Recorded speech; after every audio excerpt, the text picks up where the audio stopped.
Hi to all, welcome to Rise Pragya classes. మనము NISM series 8 classes చెప్పుకుంటున్నాం కదండి. So first unit complete అయిపోయింది కదా. ఫస్ట్ యూనిట్ మనం డిస్కస్ చేసేసుకున్నాము, కంప్లీట్ అయిపోయింది. ఇప్పుడు ఈ ఫస్ట్ యూనిట్కి సంబంధించి కొన్ని MCQs అయితే సాల్వ్ చేద్దాం. ఫస్ట్ ఆఫ్ ఆల్ చూడండి, what is the fundamental characteristic that defines A financial derivative contract? ఓకేనా, ఆన్సర్ చెప్పండి. What is the fundamental characteristic? So basic characteristic that defines a financial derivative contract. ఓకేనా, first of all చూడండి, options చూసుకున్నట్లయితే it is always in physical delivery అన్నారు. ప్రతిసారి physical delivery జరుగుతుందా? Financial securities విషయంలో physical delivery అనేది జరుగుతుందా? కమోడిటీస్ అయితే ఫిజికల్ డెలివరీ జరుగుతుంది. ఫినాన్షియల్ సెక్యూరిటీస్ లో ఫిజికల్ డెలివరీ జరుగుతుందా? జరగదు. బట్ ఇక్కడ ఏమన్నారు? ఆల్వేస్ అన్నారు. సో ఆప్షన్ ఏ కాదు.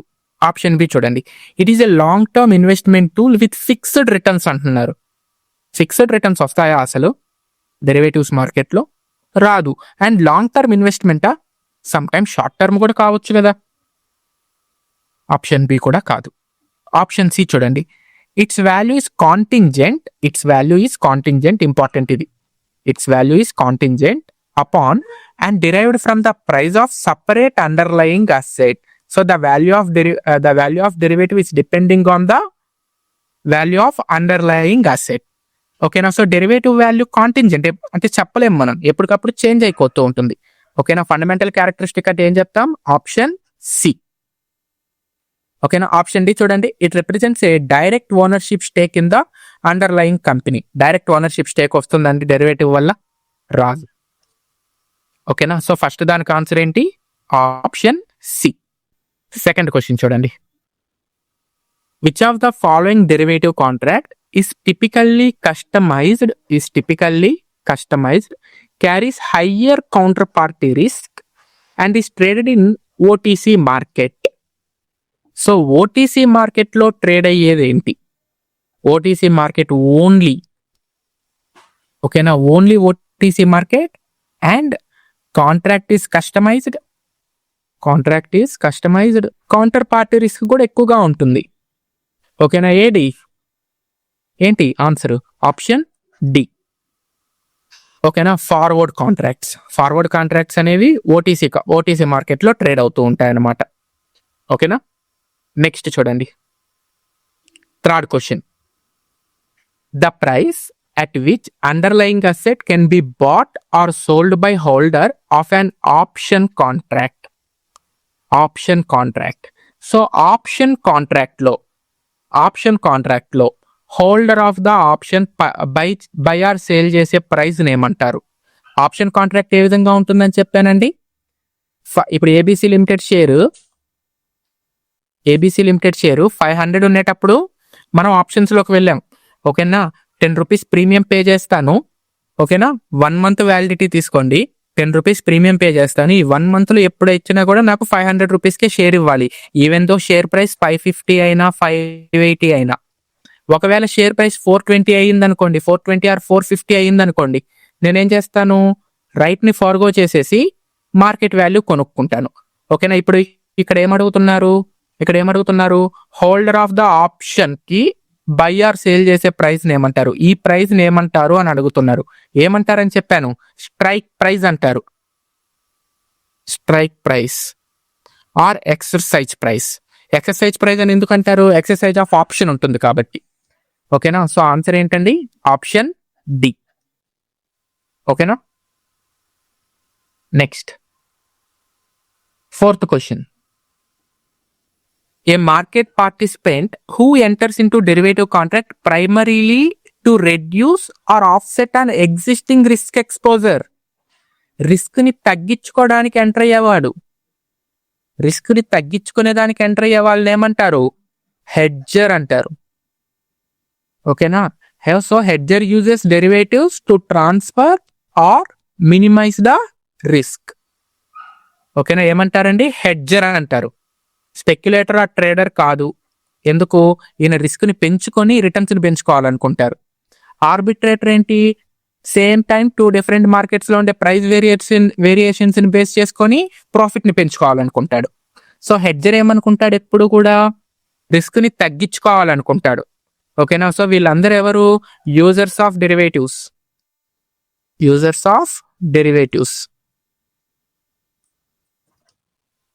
ఓకేనా. నెక్స్ట్ చూడండి, in the context of future contracts, so futures point of మీద, in the context of futures contracts, the process where the profit or loss on a contract is calculated daily basis on the day's closing price and credited or debited to the respective parties margin account is called. ఓకేనా. ఇక్కడ అంటే futures అనేది ఇంకా మనం discuss చేసుకోలేదు, ఇది 3rd and 4th unit లో వస్తుంది టాపిక్ అనేది. సో జనరల్ గా ఈ ఫ్యూచర్స్ అనేవి ఎక్స్చేంజ్ ట్రేడెడ్ కాంట్రాక్ట్స్ అని చెప్పాను. ఓకేనా. ఎక్స్చేంజ్ ట్రేడెడ్ కాంట్రాక్ట్స్ అంటే ఏంటి, సమ్ స్టాక్ ఎక్స్చేంజెస్ అనేవి ఇన్వాల్వ్ అవుతాయి అన్నమాట ఇక్కడ. ఓకేనా. సో వీటిల్లో వచ్చే ప్రాఫిట్ ఆర్ లాస్ ని ఆ డే క్లోజింగ్ ప్రైస్ తో కంపేర్ చేసుకొని రెస్పెక్టివ్ పార్టీస్ మార్జిన్ అకౌంట్ కి డెబిట్ ఆర్ క్రెడిట్ చేసేస్తూ ఉంటారు. ప్రాఫిట్ వస్తే క్రెడిట్ చేసేస్తారు, లాస్ వస్తే డెబిట్ చేసేస్తారు. ఈ ప్రాసెస్ ని మనం ఏమంటాం, ఓకేనా, ఈ ప్రాసెస్ ని మనం ఏమంటాం అంటే MTM అంటాం, మార్కెట్ టు మార్కెట్ అంటాం. ఈ ప్రాసెస్ ని ఏమంటాము, మార్కెట్ టు మార్కెట్ అంటాం అనమాట. జనరల్ గా మనకి ఇనీషియల్ మార్జిన్ అనేది ఫ్యూచర్స్ లో వస్తుంది. ఓకేనా. సో ఫ్యూచర్స్ లో మనం షేర్ వాల్యూని తీసుకోవడానికి మార్జిన్స్ అనేవి యూస్ చేసుకుంటాము, ప్రీమియం సెటిల్మెంట్ కాదు. ఓకేనా. దీన్ని మనం ఏమంటాము, MTM, మార్కెట్ టు మార్కెట్. అంటే సేమ్ డే మార్కెట్ ప్రైస్ తో కంపేర్ చేసి ప్రాఫిట్ ఆర్ లాస్ ని సెటిల్ చేసేసే సిచ్యువేషన్ అనమాట. ఓకేనా. నెక్స్ట్ చూడండి, a call option gives the buyer the right to. Call option అంటే ఏంటంటే రైట్ టు బై. ఓకేనా. Right to buy at strike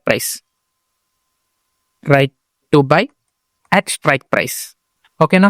put option అంటే ఏంటి, పుట్ ఆప్షన్ అంటే ఏంటి, రైట్ టు సేల్. ఓకేనా. సో ఈ కాల్ ఆప్షన్స్, పుట్ ఆప్షన్స్ మనకి ఆప్షన్స్ లో వస్తాయన్నమాట. 5th యూనిట్ లో డిస్కస్ చేస్తాము.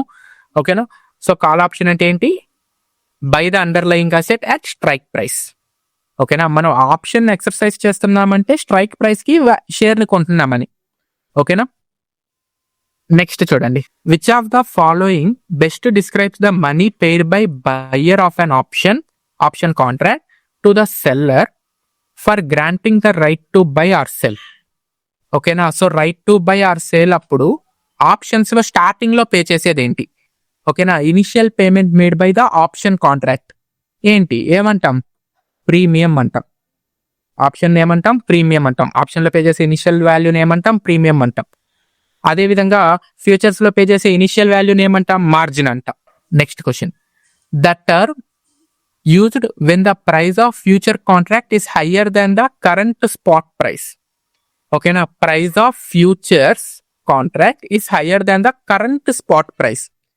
Current spot price కన్నా ఫ్యూచర్ కాంట్రాక్ట్ ప్రైస్ ఎక్కువగా ఉందనుకోండి, దాన్ని మనం కాంటాంగో అంటాం. దాన్ని ఏమంటామండి, కాంటాంగో అంటాం.